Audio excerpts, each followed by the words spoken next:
அந்த பொண்ணோட சித்தப்பா சேரன் சோழன் எல்லாருமே வந்து கிளம்பிட்டு இருக்காங்க. அனேச்சா அந்த பொண்ணோட சித்தப்பா வந்து கேட்கறாங்க, என்னடா நம்ம வீட்டு பொண்ணு ஒருத்தன் தூக்கிட்டு போயிருக்கான், நீ வந்து இப்படி கண்டுக்காம வந்திருக்க, பேச்சு மட்டும் தான் நல்லா பேசுறீங்க அப்படின்ற மாதிரி வந்து திட்டிட்டே இருக்காரு. என்ன சார் பாப்பாவை தூக்கிட்டு போனது நான் நினைச்சிட்டு அப்படி இந்த மாதிரி தான் திட்டினீங்க, இப்ப இதுக்கும் இப்படி திட்டுறீங்க அப்படின்னு வந்து கேக்குறாங்க. அப்புறம் என்னடா இவ்வளவு பெரிய பிரச்சனை நடந்திருக்கு, உங்க ஞாபகம்லாம் உங்களுக்கு வரவே இல்லைல்ல, உங்க அப்பாவை சொல்லணும் எல்லாத்துக்கும் அப்படின்ற மாதிரி வந்து சொல்லிட்டு இருக்காங்க. என்ன நடக்குதுன்னு வாங்க கதைக்குள்ள போய் பார்க்கலாம். அதுக்கு முன்னாடி நம்ம சேனலை வந்து சப்ஸ்கிரைப் பண்ணி வச்சுக்கோங்க. இங்க வந்து காமிச்சிட்டு இருக்காங்க, கொஞ்ச நேரத்துல தாண்டா உன் மொத்த ஃபேமிலி இங்க வந்துரும், அதுக்கப்புறம் வந்து நான் உன்ன பேசிக்கிறேன் அப்படின்ற மாதிரி வந்து சொல்றாங்க. சோழன் சார் எதுக்கு சார் ஃபேமிலி எல்லாம் வர சொல்லிட்டு இருக்கீங்க, நான் கேப் டிரைவர் தான் சார், எனக்கு வந்து இவங்களுக்கும் எனக்கு எந்த சம்பந்தமும் கிடையாது அப்படின்ற மாதிரி வந்து சொல்றாங்க. உடனே அந்த பொண்ணோட அப்பா வந்துட்டு சம்பந்தமே கிடையாது, அப்புறம் எப்படா நீ உன் கார்ல வந்து வந்தா, எப்படா நீங்க ரெண்டு பேரும் ஒன்னா இருந்தீங்க அப்படின்ற மாதிரி வந்து கேட்கும்போது, சார் சத்தியமா சார் இவங்களுக்கு வந்து கல்யாணம் பண்ணணும், ரிஜிஸ்டர் பண்ணணும், அதுக்கு ஒரு கையெழுத்து வேணும் அப்படிங்கறதுனால என் கேப்ல தான் சார் இவங்க வந்தாங்க, அதை வந்து சைன் பண்றதுக்காக தான் நான் வந்தேன், இது வந்து திருட்டு கல்யாணம் அப்பெல்லாம் எனக்கு தெரியாது சார், ஏதோ ஃப்ரெண்ட்ஸா சேர்ந்து போய் கல்யாணம் பண்றாங்க, லவ் மேரேஜ் தான் நினைச்சேன், ஆனா அவன் இப்படி பாதியில விட்டுட்டு போவாங்க எனக்கு தெரியாது சார், அந்த பையன் வந்து என்னோட லவ் ட்ரூ லவ் எல்லாம் சொன்னான் சார், அதுக்காக ஹெல்ப் பண்றதுக்கு தான் சார் போனேன் அப்படின்ற மாதிரி வந்து சொல்றாங்க. அதை கேட்டுட்டு பொண்ணோட வந்துட்டு ஏன் என்ன மாத்தணும்னா உடனே மாத்தி பேசிட்டு இருக்கியா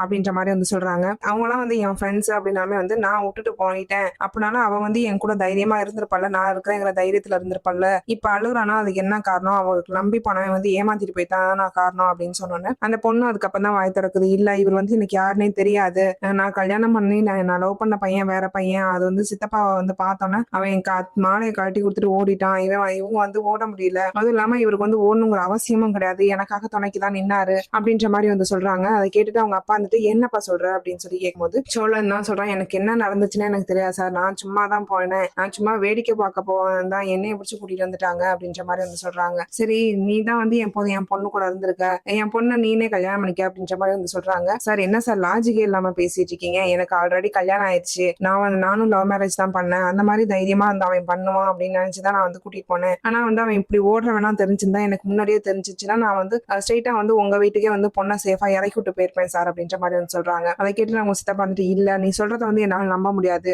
நீ வந்து இப்ப மாட்டினோடனே உடனே மாத்தி பேசுறீங்களா அப்படின்னு சொல்லி கேக்குறாங்க. உடனே சோழ வந்துட்டு சரி சார் நான் மாத்தி பேசுறேன்னே வச்சுக்காங்க, அந்த பொண்ணோட போன்ல வந்து நான் அவங்க ரெண்டு பேரும் மாலையும் கழுத்தமா இருந்தபோது நான் போட்டோ எடுத்தேன், அந்த போட்டோ காமி அப்படின்னு சொன்னதுக்கு அப்புறம் அந்த போட்டோவை காமிக்கிறாங்க. அவங்க ஃப்ரெண்ட்ஸ் எல்லாத்தையுமே பார்த்ததுக்கு அப்புறம் ஓ உங்க காலேஜ் ஃப்ரெண்ட்ஸுங்களா இவங்க தானே அவங்க அப்படின்ற மாதிரி வந்து கேக்குறாங்க. ஆமா சித்தப்பா இவனை தான் நான் லவ் பண்ணேன், இவன் தான் வந்து என்னை ஏமாத்தி போயிட்டான் அப்படின்ற மாதிரி சொல்றாங்க. இதுக்காக தாண்டா நான் அடிச்சு சொல்றேன், நான் வந்து கெட்டவன்லாம் கிடையாது, லவ் வந்து எதிர்க்கிறவங்க எல்லாம் கிடையாது, நீங்க தப்பான வழியில போயிருவீங்கன்னு தான் நான் அப்படி பண்ணேன்.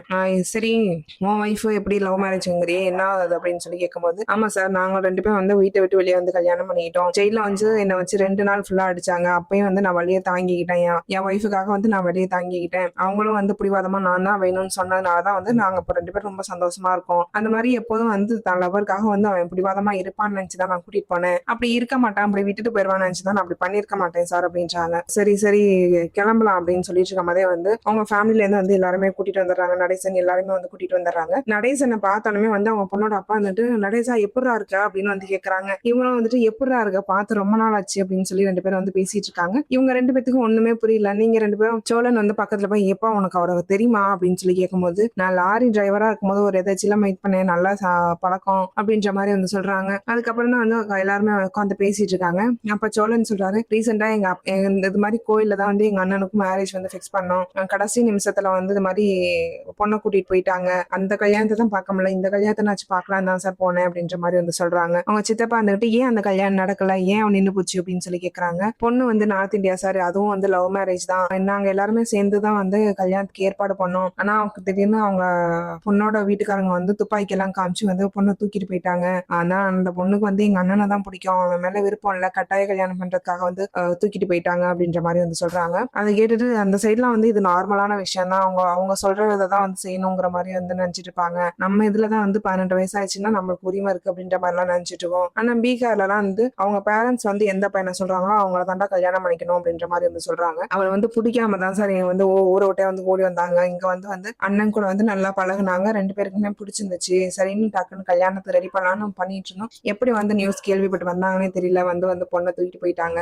அப்படின்ற மாதிரி வந்து சொல்றாங்க. சரி போய் எத்தனை நாள் இருக்கும் அப்படின்னு சொல்லி கேட்கும்போது நேத்து தான் சார் கல்யாணம், காலையில மார்னிங் வந்து 9 to 10 வந்து கல்யாணம் வச்சிருந்தோம், நேத்தே கூட்டிட்டு போயிட்டாங்க அப்படின்ற மாதிரி வந்து சொல்றாங்க. அவங்க வந்து ரொம்ப வசதியானவங்களாம் இருக்க மாட்டாங்கன்னா, இப்படி பஸ் மாதிரி லாரி மாதிரி இப்படிதான் போறவங்களா இருப்பாங்க, நீ வந்து கவலைப்படாத, நம்ம அவங்க வந்து பீகாருக்கு ரீச் பண்றதுக்கு முன்னாடியே வந்து நாங்க வழிமறைச்சு பொண்ணை வந்து மறுபடியும் தூக்கிட்டு வந்துருவோம் அப்படின்ற மாதிரி வந்து சொல்றாங்க. அதை கேட்டுட்டு சேரன் சார் அது பண்ண முடியுமா, அப்படிலாம் வந்து தப்பு இல்லையா அது அப்படின்னு சொல்லி கேட்கும்போது தப்புலாம் கிடையாது, அவங்களும் வந்து கட்டாயப்படுத்தி தானே கூட்டிட்டு போயிருக்காங்க, நம்ம உடனே கூட்டிட்டு வந்து ரிஜிஸ்டர் மேரேஜ் பண்ணி வச்சிருவோம், அப்படி பண்ணி வச்சுட்டா லீகலா வந்து அவனோட வைஃப் ஆயிருவா, அதனால வந்து ப்ராப்ளம் இருக்காது அப்படின்றாங்க. சரி வாங்க இனிமே வந்து லேட் பண்ண வேணாம், உடனே கிளம்புங்க அப்படின்ற மாதிரி வந்து சொல்றாங்க. இந்த பக்கம் இலாட்ட வந்து கேட்டுட்டு இருக்காங்க, நீ என்னமா பண்ணிட்டு இருக்க அப்படின்னு சொல்லி கேட்கும்போது நான் வந்து ஆர்கிடெக்ட் பண்ணிட்டு இருக்கேன், நான் சொந்தமா வந்து ஃப்ரெண்ட்ஸா சேர்ந்து ஸ்டார்ட் அப் கம்பெனி ஸ்டார்ட் பண்ணிருக்கோம் அப்படின்ற மாதிரி வந்து சொல்றாங்க. உடனே நடேசன் அவரோட ஃப்ரெண்டு அவர் அந்த பொண்ணோட அப்பா வந்துட்டு எனக்கும் கூட ஒரு இடம் வந்து இருக்குமா, எனக்கும் வந்து ஒரு வீடு மாதிரி கட்டணும், என் பொண்ணுக்கு தான் அந்த வீடு, அது வந்து கட்டி கொடுக்கணும், உங்களால முடியுமா அப்படின்ற மாதிரி வந்து சொல்றாங்க. கண்டிப்பா சார் நான் பண்ணி கொடுக்குறேன், நான் டிசைன்ஸ் காமிக்கிறேன், நீங்க பாருங்க உங்களுக்கு ஏதாவது அஃபோர்டபுளா இருக்கோ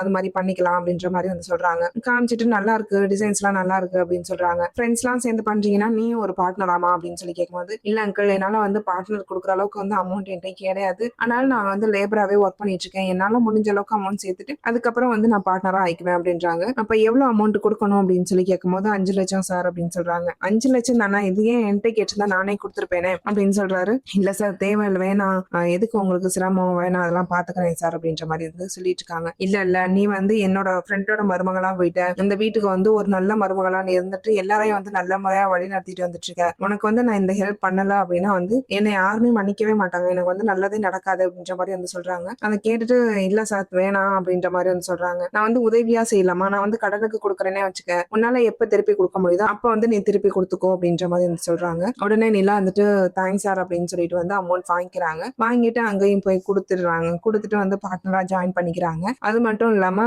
இந்த இது வந்து 2 ப்ராஜெக்ட் வந்து நம்மளுக்கு வந்திருக்கு, எந்த அளவுக்கு சீக்கிரமா வந்து நம்ம செஞ்சு கொடுக்க முடியுமோ அந்த அளவுக்கு செஞ்சு கொடுத்தாதான் நம்மளுக்கு ப்ராஃபிட் வரும் அப்படின்ற மாதிரி வந்து எல்லாமே பேசிட்டு இருக்காங்க. இந்த பக்கம் வந்து சோழனையும் சேரன் அவங்க சித்தப்பா அவங்க எல்லாத்தையுமே காமிக்கிறாங்க. சோழனை வந்து அவர் வந்து திட்டிகிட்டே போயிட்டே இருக்காரு, உனக்குலாம் அறிவுங்கிறது இல்ல, பேச்சு மட்டும் தானே நல்லா வண்ட வண்டையா நிறைய பேசுற, ஆனா பாரு பொண்ணை தூக்கிட்டு போயிருக்காங்க, ஒரு ஆம்பளை வந்துட்டு திமிரா எதிர்த்து நின்று அடிச்சு தூள் பறக்கதை விட்டுட்டு நீ என்னன்னா இப்படி இருந்திருக்க அப்படின்ற மாதிரி வந்து கேக்குறாங்க. சார் நீ என்ன சார் சாதாரணமா சொல்றீங்க, அவங்க துப்பாக்கி எல்லாம் வச்சிருந்தாங்க சார் அப்படின்றாங்க. துப்பாக்கி தானே, நான் என்னடா 2 புல்லட் 3 புல்லட் இருக்குமா, பட்டா பட்டுட்டு போட்டோம் அப்படின்னு. சார் பட்டா செத்துருவேன் சார், அந்த அளவுக்குலாம் எனக்கு உடம்புல தைரியம் கிடையாது சார், எனக்கு நல்லா வாழணும், அண்ணனுக்கு கல்யாணம் பண்ணி பார்க்கணும், தம்பிக்கு கல்யாணம் பண்ணி பார்க்கணும், ஏகப்பட்ட ஆசை இருக்கு சார் அப்படின்ற மாதிரி சொல்றாங்க. ஏன் அவங்க எல்லாம் வந்து சும்மா கையில துப்பாக்கி வச்சிருப்பாங்கடா, குறிப்பாத்தெல்லாம் சுட தெரியாது அவனுங்களுக்கு அப்படின்ற மாதிரி வந்து சொல்றாங்க. சார் இந்த அளவுக்கு தெளிவா இந்த டைம் இல்ல சார், ஏதோ ஒரு பதட்டத்துல நாங்களும் விட்டுட்டோம் அப்படின்ற மாதிரி வந்து சொல்றாங்க. சரி ஸ்பீடா போ, சீக்கிரமா போய் அவங்கள ரீச் பண்ணி ஆகணும், இன்னைக்கு நைட்டுக்குள்ள வந்து அவங்கள தூக்கினாதான் உண்டு, இல்லாட்டி வந்து பொண்ணு அந்த ஊருக்குள்ள போயிருச்சு அப்படின்னா மறுபடியும் ரிட்டர்ன் வர்றது ரொம்ப கஷ்டம் அப்படின்ற மாதிரி வந்து சொல்றாங்க. சரின்னு வந்து எல்லாருமே பேசிட்டு போயிட்டே இருக்காங்க.